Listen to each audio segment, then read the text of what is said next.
శ్రీకాంత్ మీద నాకు ఒక గురు ఉండేది.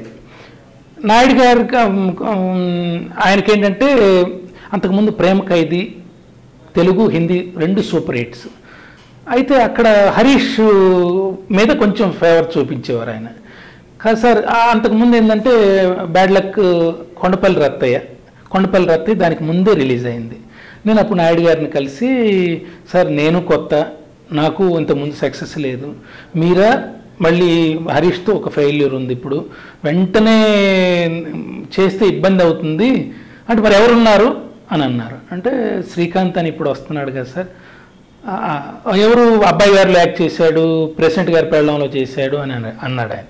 అంటే అవునండి, మంచి డ్యాన్సర్, అతను బాగుంటుంది, ఈ కథకు బాగుంటుంది అంటే తీసుకురా అని చెప్పాను. అతను ఫుల్ టైఫాయిడ్ అనమాట, ఇంట్లో పడిపోయి ఉన్నాడు. నేను కారు వేసుకుని వెళ్తే వాళ్ళ మదరు నేను అతన్ని భుజం పట్టుకుని లేపి కూర్చోబెట్టి కారులో కూర్చోబెట్టి, అంటే శివ ఇదేంటయ్యా, ఎవడన్నా హీరో అందంగా వెళ్ళి కనపడితే ఏ నిర్మాత అయినా అవకాశం ఇస్తాడు, నాకేంటి ఇలాంటి దురదృష్టం, సురేష్ ప్రొడక్షన్స్ నుంచి పిలిపోస్తే అని అన్న మాటలు నాకు జ్ఞాపకం ఉన్నాయి.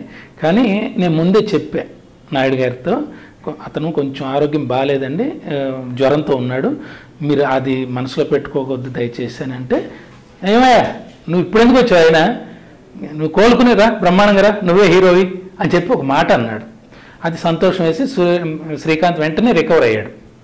ఇక దాని తర్వాత మోనికా బేడి వచ్చేటప్పటికి నేను ఆ రోజుల్లో 2 టీవీలు ఉండేవి, నేషనల్ ఛానల్, ఇంటర్నేషనల్ ఛానల్ అని చెప్పి. ఆ ఛానల్స్లో మోనికా బేడి నైట్ టైం గజల్స్లో కనిపించింది నాకు. ఈ అమ్మాయి చాలా బాగుంది, తాజ్మహల్ అంటే ఈ క్యారెక్టర్కి మంచి ఫిట్టింగ్ ఉంటుంది అని చెప్పేసి నేను ఎక్స్పెక్ట్ చేసి నాయుడు గారితో చెప్పాను, మోనికా బేడి అనే అమ్మాయి ఉందండి, చాలా బాగుంటుంది, జయప్రద లుక్స్ ఉంటుంది, మంచి టీనేజ్లో ఉంది, ఈ క్యారెక్టర్కి బాగా సూట్ అవుతుందంటే అప్పుడు నాయుడు గారు నన్ను సెంటూర్ హోటల్లో బాంబే తీసుకెళ్ళి అక్కడ ఉంచి ఆ అమ్మాయి కోసం నేను సచిత్ర సూర్యనారాయణ గారు నేను ఇద్దరం వెళ్ళి అమ్మాయి ఎక్కడ ఉందో ఎంక్వైరీ చేస్తే అమ్మాయి ఒక మూవీలో యాక్ట్ చేస్తుంది. యాక్ట్ చేస్తూ అసలు ఆ మూవీలో కాస్ట్యూమ్స్ చూడగా నేను థ్రిల్ అయిపోయా. అమ్మాయి అలా దిగుతూ ఉంది.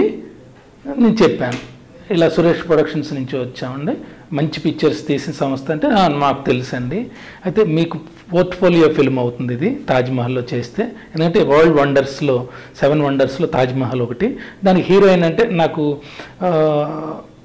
ఈ రీజనల్ ఫిల్మ్స్ అంటే నాకు ఇంట్రెస్ట్. మోనికా బేడి కోసం వెళ్ళాము. ఆ అమ్మాయిని చూడగానే అక్కడ ఒక మూవీలో యాక్ట్ చేస్తుంది అమ్మాయి, ఒక చిన్న ఫ్లైట్లోంచి దిగుతున్న సన్నివేశం షూట్ చేస్తున్నారు. ఆ గెటప్ అది చూసి సచిత్ర సూర్యనారాయణ గారు బెస్ట్ అయ్యా, పర్ఫెక్ట్ సెలెక్షన్ అని చెప్పాను అన్నాడు. సో మేము ధైర్యంగా వెళ్ళి అమ్మాయిని అప్రోచ్ అయ్యాం.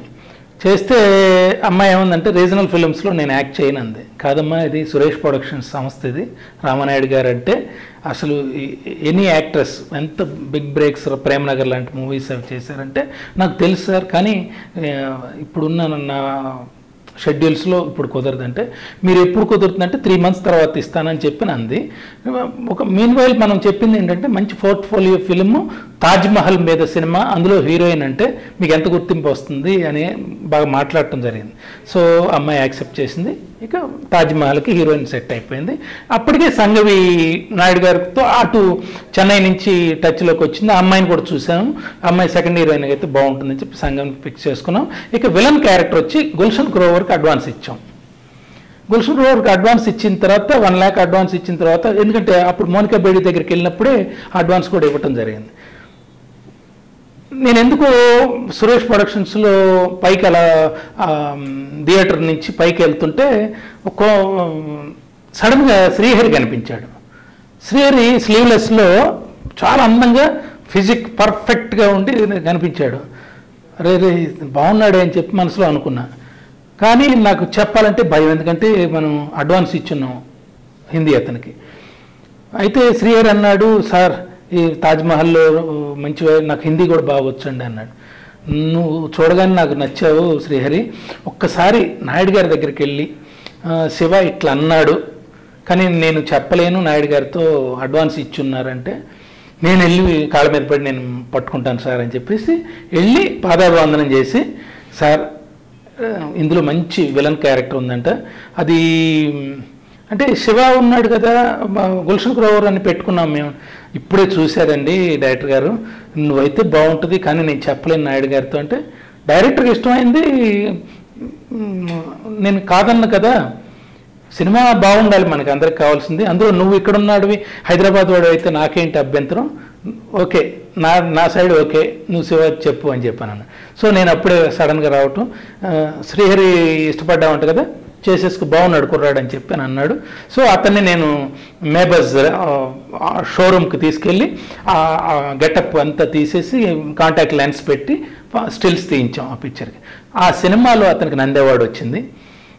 ఆ రోజు అర్ధరాత్రి ఫోన్ చేసి, భయ్యా చాలా సంతోషం, నాకు గవర్నమెంట్ నుంచి నంది అవార్డు వచ్చింది నాకు అని చెప్పి శ్రీహరి గారు మిస్సెస్ ఇద్దరు మాట్లాడారు. Telugu popular channel, Telugu popular TV, Telugu popular టీవీని యూట్యూబ్లో సబ్స్క్రైబ్ చేయండి.